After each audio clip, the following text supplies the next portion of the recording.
nyo si priming station. For every kit naman, may bibigay sila ng syringe. Meron po. Tapos, ito yung priming station. For every kit din, iiba-iba yung setup nito. Pero usually, ginagamit is letter C. C. Ito yan, nasa page 2. Tapos, ayan. Si priming station, kailangan may 3 levels siya. Tapos, kung makikita nyo sa page 2, dapat yung setup ng itong magpupush, kasi itong lock, dapat yung setup ng lock ay followed properly. So, nandun siya sa pinakamababa. Kasi kapag hindi tama yung ma-apply mong pressure kapag nagsara na to. Kasi pagka halimbawa nandito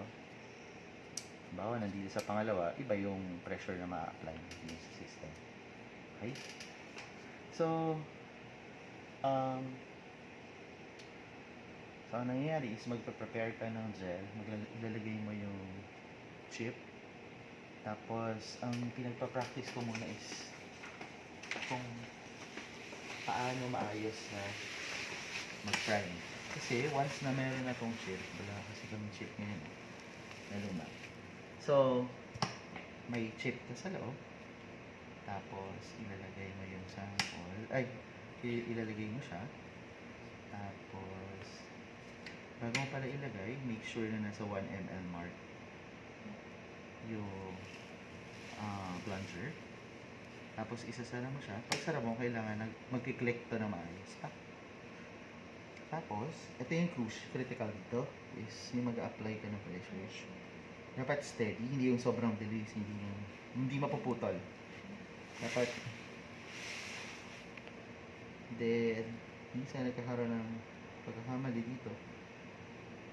Akala nila, naisara na nila, yun pala, nandun lang sa konti, naka-open pa.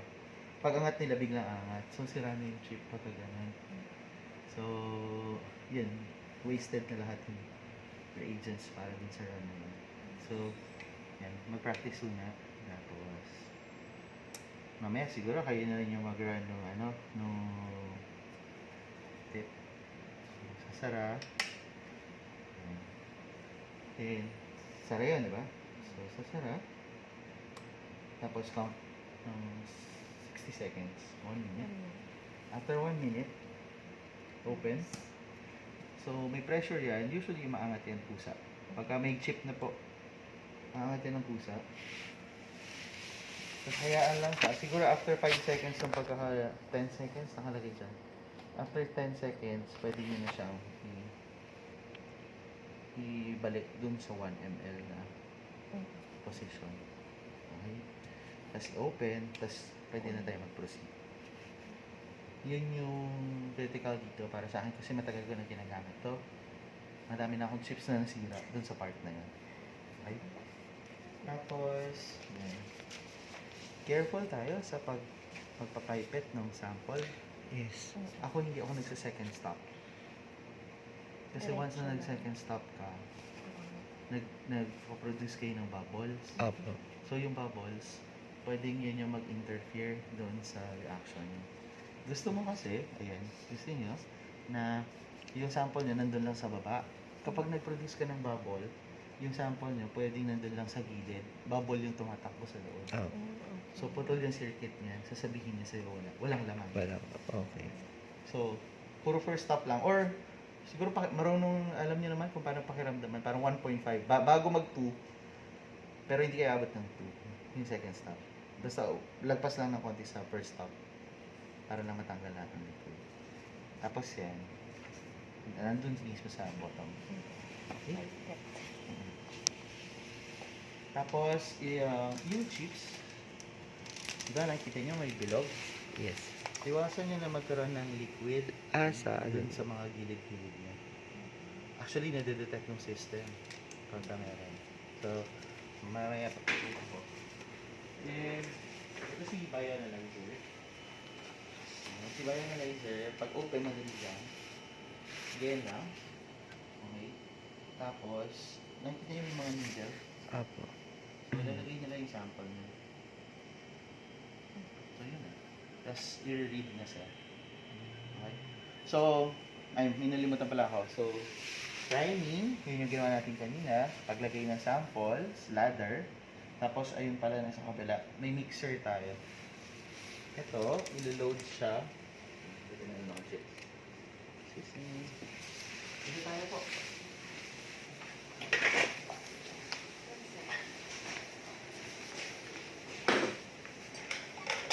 So, mamaya, kapag okay na yung chip natin, i-load lang natin siya dito.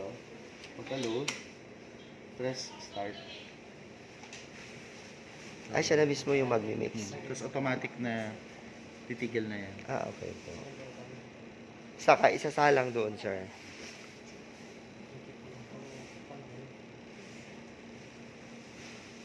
Automatic to yan hinito.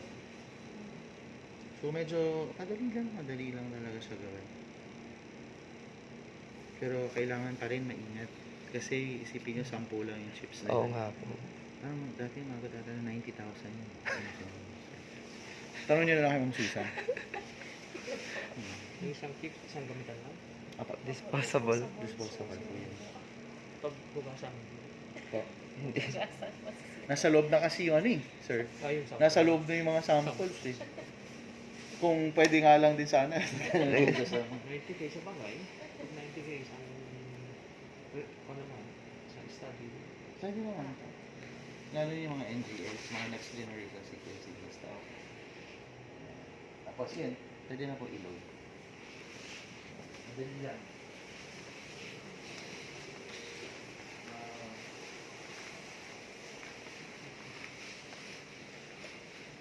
Mag-load mo na ako. Marunong naman, gusto mo pa na mag-load. Hindi ako marunong sa electric bus. Ano? Ay, hindi. Ito. Sige. Gagawa lang ako ng gel para Yok, i-load gel. yung ilang samples Apo. natin. Sige po. Kasi gusto ata ipakita din. Kay Ma'am Susan din to eh. So, gusto niya ma-demo din. Actually, maganda yung scene. Ito ay matagal na to sa akin, mga 10 years na. Never nasira yan. Ito, nakabilit lang namin, ayoko na gamitin. So, bagal kasi. Yun yung problema sa mga ganitong system, may kasama ng computer. Mabagal yung computer na kasama niya. Eh, nagpa-process kayo ng image. So, mabagal din. May camera din, mabagal. Mas maganda to, hiwala yung computer, kapag time na, gusto mo na mas mabilis, Apo. palitan mo, kunin mo yung hard disk, okay na. Bago na yung computer nito. So, yun yung advantage niya.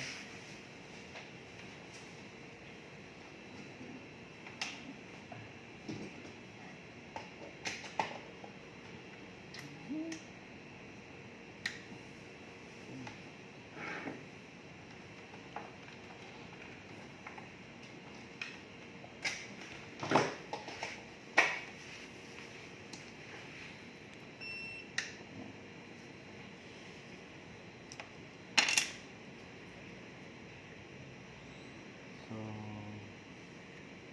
ito yung traditional na way natin, gel electrophoresis.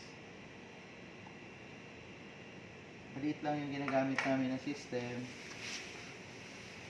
Pero mayroong malalaki nito. Pag Apo. gusto nyo na maraming samples. Talagang malalaki. Wala po akong ladder. Sir, awan kas na kayo, sir. Awan. Awan, sir. Ito sa mga gawa. Tanong no marig de, di ba? Ito, pang-analyze ng genes. Yan, sir, DNA. Mapping. Ano yung result? Yung DNA strand niya. Yung mga amplicon lang. Tapos PCR kasi.